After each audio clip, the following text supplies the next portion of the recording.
नमस्कार, आप bag news देख रहे हैं। रात का टाइम हो चुका है और हम इस वक्त दिल्ली के सिंघू बॉर्डर पर मौजूद हैं। कुछ किसान लीडर हमारे साथ मौजूद हैं। सर, किसान लीडर्स कहूँ या किसान कहूँ? सिर्फ किसान। अच्छा, तो आप कुछ कहना चाह रहे थे, अभी बताइए एक बार। किसके बारे में? अभी जो प्रेस वार्ता हुई उसके बाद क्या निष्कर्ष निकल के आएगा कि क्या रणनीति रहेगी? निष्कर्ष दरअसल आज तो कल के बारे में प्लानिंग थी। कल कहाँ और किस समय तक चक्का जाम करना है और किन व्हीकल्स को या किन वर्ग को फैसिलिटेट करना है, लाइक एम्बुलेंस, मैरिज, कोई बारात है। और 3 बजे के बाद फिर 8 बजे तक वैसे है पीस लॉकडाउन टाइप का, पीसफुल है, उसमें व्हीकल अलाउ होंगे और मार्केट बंद होंगी, ऐसा संदेश दिया है। अब कितना फॉलो करते हैं देश के आदमी, कितना नहीं, वो एक अलग बात है। निष्कर्ष की कोई बात नहीं है अभी तक, क्योंकि उन्होंने 9 तारीख का टाइम कोट कर रखा है। निष्कर्ष 9 तारीख को निकल जाएगा। अगर हमारे हक में हो गया, ये विड्रा कर लिए, और हमारे 5-6 पॉइंट और हैं, all vegetables and fruits and मसाले, उनका भी रेट तय होना चाहिए। और एमएसपी का नहीं है हमारा, सपोर्ट प्राइस नहीं, हमारी कंडीशन है सेल प्राइस घोषित किया जाए। सपोर्ट में आदमी उलझा रहता है। सपोर्ट समर्थन होता है और सेल बिक्री होता है। समर्थन कभी ऑफेंस में नहीं आता, और बिक्री मूल्य लाइक एमआरपी वो ऑफेंस में आता है इन केस कोई नीचे खरीदता है। सरकार की ओर से क्या सिम्टम मिल रहे हैं कि 9 तारीख को मसला हल हो जाएगा? सिम्टम कुछ नहीं है, सरकार हमारे को चेक कर रही है। उन्होंने पहले बुलाए तो 20 आदमी गए, फिर बुलाए हम 32 चले गए, फिर उन्होंने कहा कि 5 की कमेटी बनाइए। तो हमारे जो मेन हैं, बुजुर्ग हैं, सिंसियर नेता हैं, उन्होंने कहा कल फिर हम 40 आएंगे। वो कम कहते रहे, हम ज़्यादा जाते रहे। वहाँ बात कुछ नहीं हुई है। उन्होंने एक बहकाने वाली बात करी कि पराली का धुआं वाला जो मामला जुर्माना वो हम वापिस लेते हैं। वो बिल्कुल ठीक ऐसे था जैसे बस में कोई बीड़ी पीता हो और कंडक्टर का दे 16 लाख जुर्माना है, बीड़ी बुझा दे, तो ये फिजिबिलिटी नहीं है। नीचे उतर का आदमी 5 लाख की कार लिया हुआ 16 लाख जुर्माना क्यों देगा? तो ये 1 करोड़ वाली बकवास बात थी।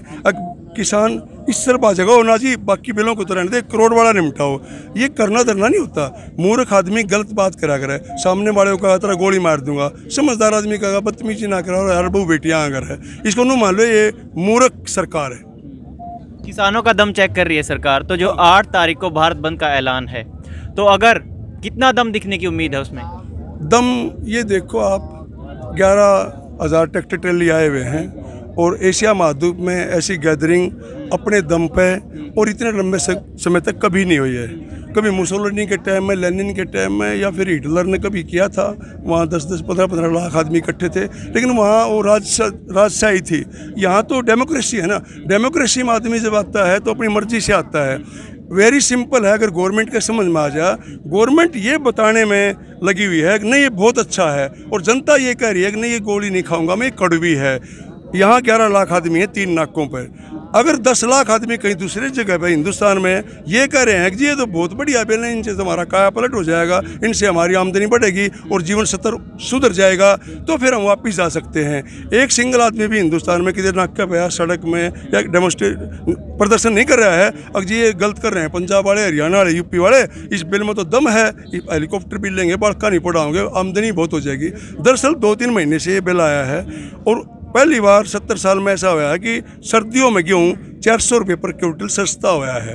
अब अंदाज़ा लगाओ, इशारा है कि राहुल ने 400 रुपये क्विंटल सस्ता होने का मतलब होता है 100 क्विंटल पर कितना नुकसान हो गया।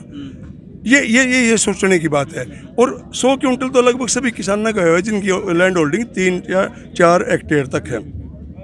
और भी किसी फसल का रेट, जैसे कपास चल रही है इस टाइम 58 से 25 रुपये उसका समर्थन मूल्य है, 4,000 और 4200 बिक्री है।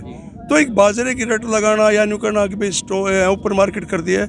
आपने कभी भी देखा होगा, खेत मत आ रहे हो आप, राम किसी ने आपके गंडे ले लिए, या आप अपनी सिस्टर के जान लग रहे हो, राम आप 2 कट्टे अनाज के बेच दिए, या पड़ोसी ने आप तक कह दिया कि 2 बोरी अनाज दे दे, बेबे को पहुँचाने हैं, या घी दे दो। कभी प्रतिबंध था नहीं। और उन्होंने बताना चाहिए ये प्रतिबंध कब था।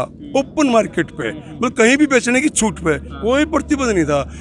फिर मैं वहीं आता हूँ, किसानों को ये मूर्ख समझ रहे हैं। किसान का मतलब इनके दिमाग में है फटे हुए कपड़े, टूटे हुए जूते, ऑटो में पपड़ी हो रही हो, सिर में ढेरे हो रहे हो, नहाते नहीं हो, उसको समझ रहे हैं। जबकि किसान से ज़्यादा समझदार, संयम वाला, विवेकशील, बलिदानी, कुर्बानी वाला कोई नहीं होता है। किसान है, खेत में जाइए आप, मूली मांगे गाजर साथ में देगा।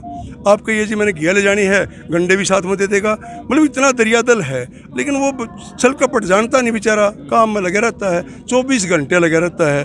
अकेला वर्ग है तो 24 घंटे लगे रहता है, और इस साल उसकी फसल बिके मान ले 1 लाख की, और अगले साल वही फसल उसकी 80,000 की बिक सकती है। जबकि हलवाई की मिठाई, नाई की कटिंग, या जूता गठाई मोची की, कपड़ा धुलाई धोबी की, यात्रा कराई, ट्रांसपोर्ट वगैरह, या एम्प्लॉयज की तनख्वाह हर साल बढ़ती है। अकेला फार्मर ऐसा है, इस साल 10 रुपये किलो गोभी है तो अगले साल 1 रुपये भी हो सकती है, क्योंकि साजिश है वहाँ, एक्सप्लॉयटेशन है। इसका एक ही कारण है सुधारने का, महंगाई विरुद्ध प्रॉफिट कंट्रोल कमीशन बनाए सरकार, बचत नियंत्रण आयोग। अगर कोई भी सुबह जो चीज़ लेता है 25 या 50% उसमें शाम तक कमा सकता है। मान लो आपने 10 की कोई चीज़ ली है तो 12.5 की बेच सकते हैं। इससे 4 करोड़ जॉब जनरेट होंगे। मंडियाँ बना दें 1 लाख, और एक मंडी में 400 आदमी डेपूट कर दें। अगर भाई आपने दूध का देखना है, अपने मसाले का देखना है, आपने अनाज का देखना है, अपने दालों का देखना है, और उसी में से जो 10% या 15% टैक्स लेंगे किसान से लेकर और कंज्यूमर को बेचने के लिए या रिटेलर को बेचने के लिए, उससे उनकी सैलरी निकला होगी, यानी कि 4 करोड़ जॉब जनरेट हो सकते हैं। लेकिन इनको पता नहीं है इन चीज़ों का, तो इनको तो बड़े, अब ये जीटी रोड 1 नंबर है, इन्होंने इसको 44 बना दिया। मतलब अब अंदाजा लगाओ, सारी स्टेशनरी में बदलना पड़ेगा, सारे नक्शा में बदलना पड़ेगा, सर 1 नंबर को लेकर गुजरात में। ये इस काम में लगे हुए हैं, नाम बदलो, जगह बदलो, और संस्थान ने बेचो, तो इससे कुछ होना नहीं है। किसान थोड़ा अभी 2-4 दिन में जागेगा, 9 तारीख के बाद फिर जीटी रोड से होता हुआ सीधा दिल्ली भागेगा, और लाल किला, राष्ट्रपति भवन और प्रधानमंत्री निवास सारे हमारे कब्जे में होंगे। वो बहुत छोटे आदमी हैं, मजदूर हैं, वो टिक नहीं पाएंगे, वो पुलिस पर कूद रहे हैं। पुलिस को हम रिक्वेस्ट करेंगे, हमारे बालक हैं, अगर हमारे पर लाठी चलाओगे, पुलिस वाले इमोशनल करेंगे, अपने भाइयों को बताएंगे। क्योंकि पुलिस में, फौज में अब ये कहते हैं भारत माता सबकी धरती है। मैं कहता हूँ अगर भारत माता सबकी धरती है तो फौज में क्यों नहीं होती जैन अग्रवाल, गुप्ता, मल्होत्रा की भर्ती? ये गांवों वाले की भर्ती क्यों होती है? वही मरते हैं, 21,000 में सीधी गोली लगती है, 100% लाइफ रिस्क है। लेकिन वो बस हम भर्ती हो जहाँ हैं, और वो शमशेर जिंदाबाद रहेगा जब तो सुरचांद रहेगा, बेबे भी दुआ होगी, बालक अनाथ हो गए, माँ बाप कुछ रानी, वो ये सोच रहे हैं ये सही है, न्यू फंसाए इनको, ये उनका गलतफहमी है। लेकिन हमारे बड़े भाई आगे हैं, इन्होंने 40,000 गुरुद्वारे खोल रखे दुनिया में, 5 करोड़ लोगों को डेली भोजन कराता है सरदार, 4,000 गुरुद्वारे इनके कनाडा में हैं। तो इस ये आए हम, हमारा हौसला हो गया। हम थोड़े कमज़ोर थे, हरियाणा वाले, यूपी वाले चालाक से हैं, वो झूठ बोलते हैं, थोड़ा हम उसका ऐसा मानते थे। ये भी यूपी वाले भी जाग रहे हैं, ये प्रधान जी हैं हमारे, राष्ट्रीय अध्यक्ष हैं मुस्तकीम हसन जी, ये भी इनको महसूस हुआ है। गन्ना ने कहें थारी गन्ना की जो पक्का हरवा देंगे, जैसे आपकी फीस 500 है तनख्वाह, मैं कह दूँ अगले महीने लिए आप ये कह नहीं पा रहे हो जी मेरी 5,000 कर दो ने, क्यों आप 500 नहीं दे रहे हो, 5,000 की आप मांगो नहीं गए, उसमें उड़ जेरोगे। ये डिरेल करने का, माइंड डाइवर्ट करने का खेल था पराली का धुआं। ये इसी करके दिल्ली कैसे आ सकता है? उसको नज़दीक पड़ता है चंडीगढ़, या पटियाला भी जा सकता था वो, या सहारनपुर चला जा। नु बोले ना जी पराली का धुआं जीटी रोड पे गया यार, मालवीय नगर में पड़ गया क्या में, और सब लोग कहे हाँ यार पराली का धुआं दम घुट गया है। पराली का धुआं, गन्ने की पत्ती का धुआं, तूड़े का धुआं हानिकारक नहीं होता, प्योर होता है। किसानों को इन्होंने वहाँ चेक कर लिया, पूरे हरियाणा में 12 किले नहीं जले हैं, और इन्होंने बजट बनाया हरियाणा गवर्नमेंट ने 167 करोड़ रुपये। अगर इसको मैनेज करो, पराली कोई ना चढ़ाए, मूर्ख है क्या चढ़ाएंगे? 4,000 की बिकती है 1 किले की, कुछ नहीं है, झाड़ फूक होती है, जैसे थोड़ी ढेर हो, जला दिए हो, कल्टीवेट होने में या बीज जर्मिनेट होने में थोड़ा आसान नहीं रहे, ये मतलब था। इन्होंने पराली पर चेक करके। एक आखिरी सवाल है कि धरातल पर ये दिख रहा है, लोग ये मान रहे हैं अगर ये आंदोलन सफल हो जाता है तो ऐतिहासिक हो जाएगा। अगर कहीं ना कहीं भगवान ना चाहे, कोई भी नहीं चाहेगा, अगर ये आंदोलन असफल रह जाता तो किसानों के साथ जितनी बड़ी स्ट्रेंथ आज खड़ी है, भविष्य में खड़ी हो पाएगी? ये सोचो ही मत, क्योंकि हम नेगेटिव सोचते नहीं हैं। हमें पता है कि लंगर चल रहा है, हम ये कहते हैं लंगर में खाना ख़त्म है, ये हमारी नेगेटिव मानसिकता है, ये ख़त्म नहीं हो सकता। हम ये कह रहे हैं बिचौलिए ख़त्म करेंगे, कर दिए। हम ये कह रहे हैं हिंदुस्तान को चलाते हैं ब्यूरोक्रेट, इंजीनियर, जज की जुडिशरी है, और दूसरे जेई, एसडीओ, दूसरे हमारे फॉरेस्ट वाले हैं, और हम मेन हैं। हमारे जो टैक्स है उससे उनको तनख्वाह जाती है। बीच में आगे एमपी एमएलए, इनकी ज़रूरत नहीं होती है, क्योंकि इनको तो हम चुन के भेजते हैं ना। हम किसान अपना बहा ले नहीं पा रहे, अरे न चुनते हैं हम, जब वोट डालते हैं तो they are appointed by us और पेड बाई अस। तनख्वाह भी हम देते हैं, चुनते भी हैं। They are our servant. हम भी बिचौलिए सिस्टम को ख़त्म करना चाहते हैं। ब्यूरोक्रेट देश ने काम चलाओ, मास्टर पढ़ाओ, नर्स इलाज करो, डॉक्टर इलाज करो, और हम खेती करेंगे और मिल बांट के होगा। इन नंगड़ आदमी की जरूरत नहीं, जो दिल्ली में लौट रहे हैं। हिंदुस्तान किसान तो बेटा जीटी रोड के ऊपर है, और वो नंगड़ वहाँ पड़े हैं। उनका खेती ना, वैज्ञानिक वो नहीं, साइंटिस्ट वो नहीं, पहलवान वो नहीं, उद्योगपति वो नहीं, बदमाश वो नहीं है। क्या वो?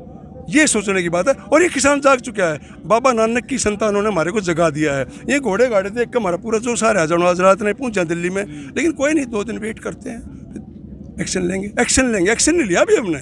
अभी हम भी चेक कर रहे हैं उनको पता लग जाए कि भाई तुम सर्वेंट हो, और वो हमारे को चेक कर रहे हैं। अगर यार मूर्ख हैं, कभी इनको पता है ना। अभी टेस्टिंग चल रही है, हर 10-12 दिन की टेस्टिंग कुछ ज़्यादा नहीं होती है। 2-3 ट्रक बादाम खाए हैं, रोजाना लस्सी पीते हैं, सारे जवान पूरी ताकत लिए हुए हैं। तो साथ घोड़े भागेंगे तो सीधे लाल किला राष्ट्रपति भवन पर जाकर रुकेंगे। फैल वाली बात ना करें आप, क्योंकि बारिश होती है तो ज़मीन गिल्ली होगी। आप इस आंदोलन को फैलाने की बात है, मतलब बारिश तो हो रही है, ज़मीन गिल्ली नहीं होगी, बीच में कोई टंकी थोड़ा है गिल्ली होगी। तो हम चाह रहे हैं अगर ये वापिस होंगे बिल तो वापिस होंगे, पक्का होंगे, 100% होंगे। बहुत बहुत शुक्रिया। जायज़ बात है कि टेस्टिंग चल रही है, इनकी भी और सरकार की भी। देखना होगा 9 दिसंबर को क्या हल निकलता है। कैमरा सहयोगी ध्रुव के साथ मैं अजय, बैग न्यूज़।